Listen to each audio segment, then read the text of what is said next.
One of the other major components of the total cost of ownership is insurance cost. As everyone knows, the market for insurance has got much more expensive in the last 15 years. It's gone up by about 6% a year in real terms for the last 15 years. And that will apply to all powertrains, but potentially masks the savings of low-carbon powertrains because insurance cost starts to dominate the TCO. There's another trend here, which is a powertrain-specific insurance premium. And what you see is for new low-carbon technologies, their insurance costs on their introduction tend to be at the upper end of the range for a given segment. And over time, those costs come down. You can see that for the Honda Insight, which entered the market at Insurance Group 23 and then came down to the middle of that range for the CD vehicle. We expect that trend to happen again for the next generation of low-carbon vehicles, the electric vehicles and the plug-in hybrids. But if it doesn't happen, if the insurance stays higher, for example, because the capital cost of the vehicles is higher, then potentially again that masks the effect of the running cost saving.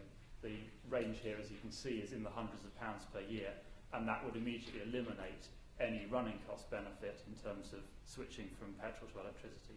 So we expect that in the long term that figure will tend to the market average, but if it doesn't, that has quite a significant effect on the cost of running these vehicles. So on to the results. The graph here shows the cost distribution for the vehicles that we've studied. All of the inputs that we've used have been expressed as distributions with a mean value and confidence limits, and that allows us to bring this together in a Monte Carlo simulation to predict the most expected value for each of the vehicles and the error bars as well. And as you can see in 2020, even on a total cost of ownership basis, the conventional internal combustion engine remains the cheapest, with the non-plug-in hybrid next, followed by the plug-in hybrid. So as you increase the electrification of your powertrain, your total cost of ownership goes up in 2020. And you can also see that the electric vehicle, pure EV, is slightly cheaper than the hydrogen vehicle in that year. I guess the final point there is that the hydrogen range extended electric vehicle is cheaper than the pure hydrogen vehicle, and that's because it allows you to use a smaller fuel cell stack, and it gives you access to electricity as a fuel, which has a much lower cost than hydrogen, even in 2020. So the overall message from 2020 is that there is still a £5,000 premium for range extended EVs and the pure EVs relative to the conventional car. In 2030, that gap has narrowed significantly, and you've also seen a convergence of all the low-carbon technologies so that plug-in hybrids, REEVs, and the pure EV have similar total cost of ownership. And that implies that the battery costs have come down sufficiently that the cost of having a hybrid powertrain and the added complexity outweighs the saving in being able to use a smaller battery. So, but that's in 2030 when you see that convergence of the technologies. The results are quite sensitive, as you'd imagine, to the ingoing assumptions. This shows the sensitivity of each of the components of the total cost of ownership, and as you would expect, the CapEx contributes to the highest proportion of that uncertainty, particularly for the battery vehicles where there's very large uncertainty on battery costs. Resale value is important as well, and note also how the insurance uncertainty contributes a lot to the overall variation in the TCO. That's compared with the fuel and electricity costs, which have a very minor role. That happens for two reasons. The first is that the improvements in the conventional car in the next 10 years limit your exposure to changes in fuel price. It's also because we've used a range of fuel and electricity costs based on DEC projections, which are fairly narrow in their range. I think the very highest scenario gets to about £1.30 a litre by 2020, and we're already there. So we've also looked at the effect of fuel price shocks to see if that conclusion holds when you cause much bigger changes to the fuel prices. That's shown here. We've used assumptions of £3 a litre as a hydrocarbon fuel price. That's in current prices, so not including inflation. A tripling of electricity price to 40 pence a kilowatt hour, and an increase in the hydrogen price from about £5 in the base case to £8 a kilogram in this test. And what you can see here is that your internal combustion engine is highly exposed, as you'd expect, to that much of a shock in hydrocarbon prices, and that's a great leveller. The hybrid and the plug-in hybrid are less exposed to that because they're using electricity for some of their driving, and that is enough to level the TCO for those vehicles. It also bridges a lot of the gap to the more costly vehicles like the REV and the EV, but still is not quite enough to get you there to equalise the TCOs over 4 years.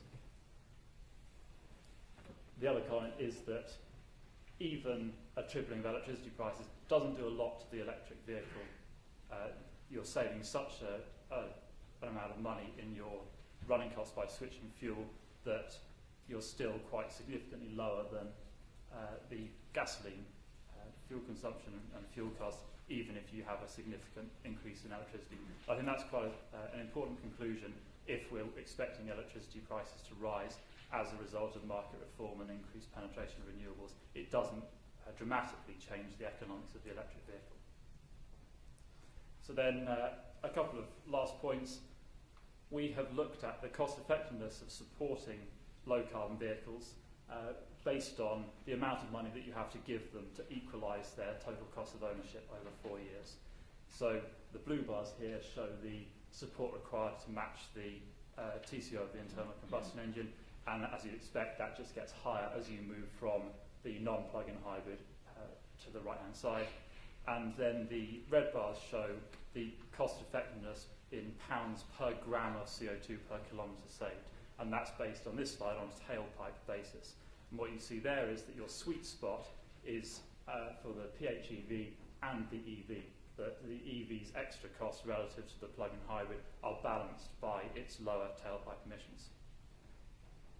That conclusion changes if you consider the tailpipe emissions as well as the production of electricity and hydrogen. And in that case, the plug-in hybrid is very clearly the most cost-effective way of reducing CO2 in terms of the support required per gram saved.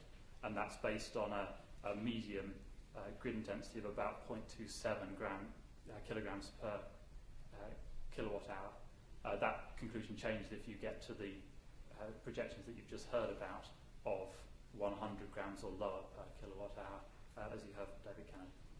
So then just a couple of conclusions. I think this study has shown that the differences in TCOs between conventional cars and the plug-in vehicles and hydrogen vehicles fall substantially between now and 2020. The gap at the moment is very large. It's hidden by the margins of the new generation of vehicles and also things like the OLEV grant. So you're starting from quite a wide gap, and you're making a lot of progress to close that in the next 10 years.